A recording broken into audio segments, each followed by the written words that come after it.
रखवाल जो था वो अपना जान बचा के बंगाल के लिए भाग गया। और ये जो हिरिया जी थी सातों भाई को 7 पिंजरा के अंदर 7 पिंजरे में एक भाई को तोता बना कर रख दी। एक भाई को तोता बना कर पिंजरा में कैद कर दी। रात को दिन को तोता बनाती थी, रात को फूस बनाकर सोती थी वो हिरिया।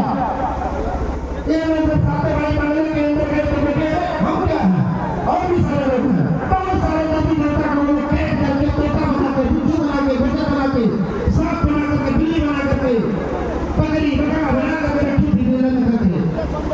ये सातों लोग पिंजरे में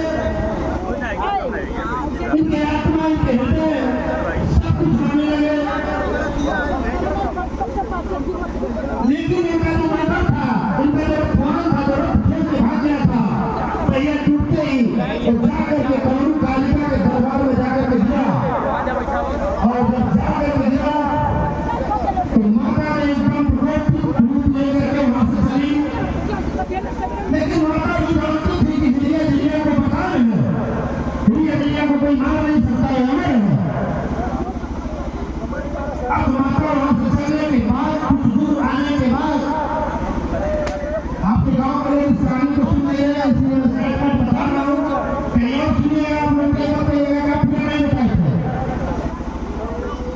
जब माता कालिका के सातों भाई जब तमाम को जाकर हिरते हुए देखा तो उन्होंने कहा क्या हुआ। माता तुरंत रूप लेकर के बंगाल से निकल चुकी और हिरिया के बंगाल तक आते ही माता जानती थी वो नहीं सकती, उनको बचाना है, वो किसी को भी कैद कर लेगी, वो हार नहीं सकती। तो माता ने भी जालपा रूप ले लिया। जालपा रूप कौरू की कालिका जालपा रूप लेकर के हिरिया के बंगले पर पहुंची। जब ये हिरिया के बंगले पर पहुंची तो वहां पे 80 मन का चोट और 90 मन का धौसा बजाने वाला वहां टांगा गया था, जिससे कोई और पृथ्वी के अंदर बजा नहीं सकता था। सिर्फ कोई लोग बजाती थी, एक हिरिया और दूसरा हिरिया। अब माता ने जाते ही 80 मन का चोट और 90 मन का धौसा उठा करके बजाना शुरू कर दिया। उनके पूरे बंगला में, उनके पूरे राजमहल में हाहाकार मच गया कि इस बाजा को तो केवल हिरिया ही बजाती है, ये कौन है बजाने वाला, ये कौन है, ये अद्भुत शक्ति कौन है जो पृथ्वी के अंदर कोई इसको बजा नहीं सकता था। उसको हिरिया ही बजा रही थी, ये कौन आ गया बजाने वाला।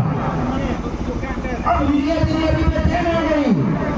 बहुत सारे पिंजरा में देवी देवता थे, बहुत सारे देवी थी, देवता थे, बहुत सारी शक्तियां थी।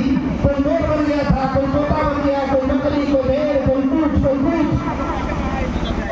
बाद में हिरिया दोनों माता कालिका को जालपा रूप लेकर के बजा रही थी, उसके पास पहुंचे लोग।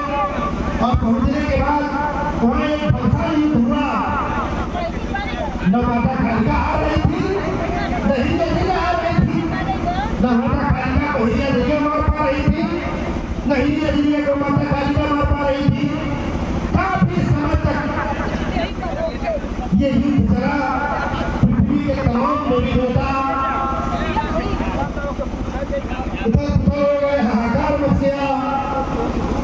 इंद्रलोक से लेकर पाताल लोक सारे लोग डिस्टर्ब हो गए। अब होगा क्या, इधर देवी मान नहीं है, इधर हिरिया लड़ेगी, पृथ्वी का क्या होगा। बहुत सारे लोग डिस्टर्ब हो गए थे इस बात से। अब होगा क्या, अब तो पृथ्वी का सर्वनाश है। लेकिन तमाम देवी देवता संघर्ष दर्शन करते हुए उन दोनों हिरिया और माता कालिका के बीच में प्रकट होकर के विनती करना शुरू किए। माता कालिका का मांग था, मेरे 7 भाइयों को दे दो, हमारा युद्ध नहीं खत्म हो जाएगा। और हिरिया का मांग था कि सबसे पहले हमारा पूजा पाठ होगा, उसके बाद किसी का होगा। तो आज भी इस बात को फैसला हुआ कि पहले पूजा किसका होगा? ये मान्य हुआ माता कालिका मानी कि हिरिया जरिया का ही पूजा होगा। इसीलिए ऋषि नवाए देखिए वह हिरिया जरिया का मूर्ति दोनों तरफ बना है। हिरिया जरिया का दोनों तरफ मूर्ति बना है। पहले हिरिया जरिया का पूजा होती है, फिर ठीक की होती है, फिर साइड की होती है। इसी बात को कॉम्प्रोमाइज हो गया कि पहले हिरिया जरिया का ही पूजा होगा। तो मांग हुआ, युद्ध खत्म हुआ और सातों भाइयों को पाई मंगल के लिए निकल गई। इसीलिए कभी भी का स्थापना होती है तो सबसे पहले हिरिया जरिया की पूजा होती है, फिर उसके बाद साइड की पूजा होती है। साइड की पूजा होने के बाद डी महाराज का पूजा होता है और डी महाराज का पूजा होने के बाद कौरू की कालिका का पूजा होता है जो आज भी हुआ है। माता खेल रही थी।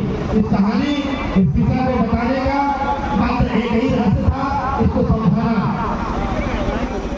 माता कौरू कालिका का पूजा केवल डी स्थापना में ही होता है। कौरू की कालिका और साधारण काली का पूजा हर गाँव में होता है। ठीक है, यही तो तब तक युग परिवर्तन हो गया। जब ये सारा फैसला हुआ तब तक युग परिवर्तन हो गया। जगह जगह डी का स्थापना होने लगा, जगह जगह डी का विवाह होने लगा, जगह जगह कौरू कालिका का पूजा हुआ, फिर बिजलिया का पूजा हुआ। लोगों को ज्ञान हुआ, लोग स्थापित करने लगे अपने सुख शांति समृद्धि के लिए डी बाबा का स्थापना करने लगे। ये छोटा सा परिचय है डी महाराज का।